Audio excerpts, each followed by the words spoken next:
Le marketing digital de A à Z. Maîtriser les fondamentaux pour l'ère numérique.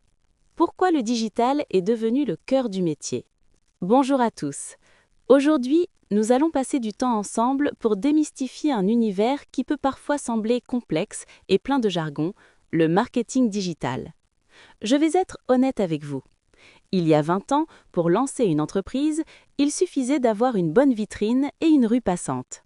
Aujourd'hui, la rue passante, c'est l'algorithme de Google, le fil d'actualité d'Instagram ou le « pour toi » de TikTok. Que vous soyez artisan, consultant ou étudiant, vous devez comprendre comment fonctionne cette nouvelle rue. Et pour ça, on va repartir de zéro. On va construire les fondations, poser les briques une par une pour que vous repartiez d'ici avec une vision claire et complète, le marketing digital de A à Z. Partie 1. Les fondamentaux, le socle. Avant de parler d'outils, il faut poser le cadre. Le marketing digital, ce n'est pas faire une page Facebook. C'est une stratégie globale qui repose sur 4 piliers fondamentaux. 1. Le concept des 4 P du marketing mix adapté au digital. Produit. Vendez-vous un objet, un service, une compétence? En ligne, le produit peut aussi être un contenu, un e-book, une vidéo. Prix. Sur Internet, tout est transparent. Votre prix doit être cohérent avec le marché, mais aussi avec la valeur perçue.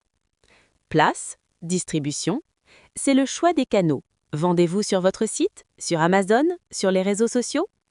Promotion. Comment allez-vous vous faire connaître? C'est là que le digital entre en jeu avec la publicité et le contenu. 2. Le parcours client, l'entonnoir, the funnel. Le digital, c'est un entonnoir. On ne passe pas de inconnu à client en un clic magique. Il y a des étapes. Haut de l'entonnoir, découverte, la personne a un problème, elle cherche sur Google, elle vous trouve. Milieu de l'entonnoir, considération, elle lit vos articles, regarde vos vidéos, elle compare. Bas de l'entonnoir, conversion, elle achète. La fidélisation, c'est la partie invisible mais la plus importante.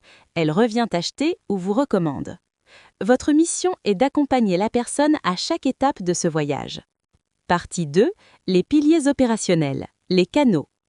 Maintenant, entrons dans le concret. Comment attire-t-on les gens dans cet entonnoir? Il y a 3 grandes familles de canaux. 1.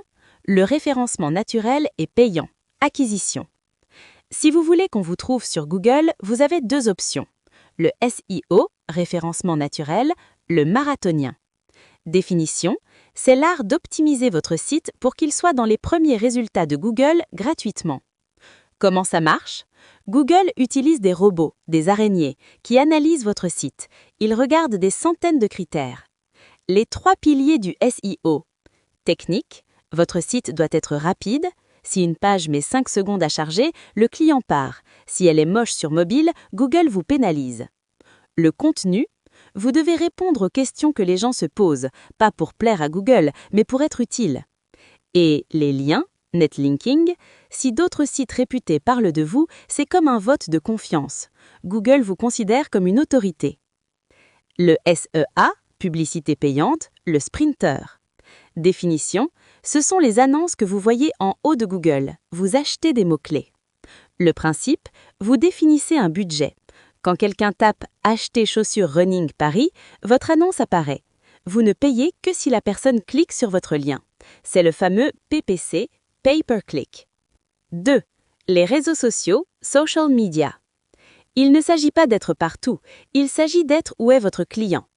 Le choix de la plateforme, LinkedIn, le réseau pro, idéal pour le B2B, le recrutement, le conseil.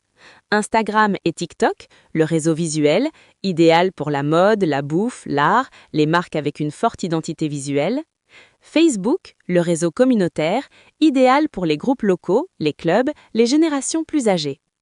La règle d'or, ne vendez pas tout le temps. Appliquez la règle des 60, 30, 10. 60% de contenu utile qui intéresse votre cible, conseils, astuces, actualités. 30% de contenu partagé par d'autres, riposte, contenu utilisateur. 10% de contenu promotionnel, vos produits, vos offres. 3. L'email marketing, le plus puissant. Beaucoup disent que l'email est mort, c'est faux.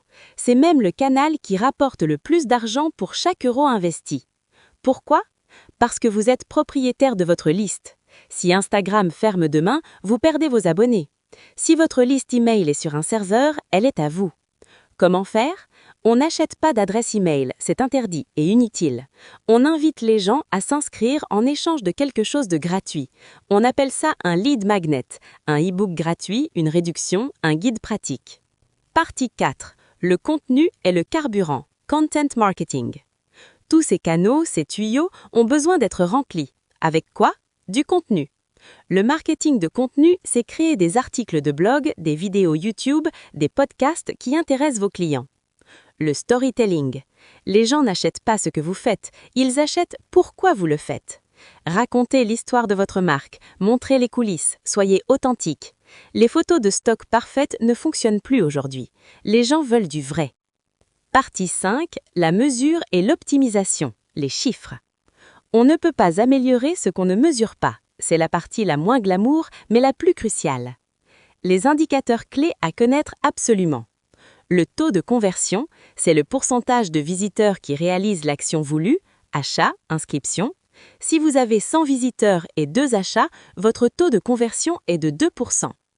Le coût d'acquisition client, combien dépensez-vous en pub pour gagner un client qui achète 50 €, vous êtes en faillite. Le panier moyen, combien dépense un client en moyenne à chaque achat? La valeur vie client, LTV, combien ce client va dépenser chez vous pendant toute sa vie? Si un client achète une fois 50 € mais revient tous les ans pendant 10 ans, il vaut 500 €. Vous pouvez donc dépenser plus pour l'acquérir. Partie 6. L'IA et l'avenir, la révolution. On ne peut pas parler de marketing aujourd'hui sans évoquer l'intelligence artificielle.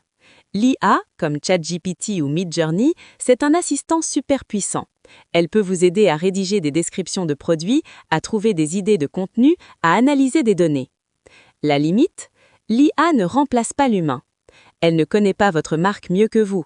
Elle ne ressent pas l'émotion de votre client. Elle produit. Vous avez la responsabilité de la stratégie et de la vérification. L'avenir, l'IA va automatiser les tâches répétitives. Les marketeurs de demain seront ceux qui sauront piloter l'IA, pas ceux qui seront remplacés par elle. Conclusion. Le facteur humain.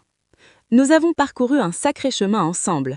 Nous sommes partis de zéro et nous avons couvert le SEO, les réseaux sociaux, les emails, les statistiques et l'IA. Mais si vous devez retenir une chose de cette formation, la voici. La technologie change, mais les humains restent des humains. Nous tous avons peur, nous tous avons des désirs, nous voulons tous être compris. Les outils digitaux sont juste des amplificateurs. Si vous utilisez ces outils pour spammer, pour mentir ou pour manipuler, vous échouerez. Si vous les utilisez pour aider, pour éduquer, pour résoudre un vrai problème, vous gagnerez. Le marketing digital de A à Z, ce n'est pas une formule magique, c'est une boîte à outils. À vous de choisir ce que vous allez construire avec. Merci à tous pour votre attention.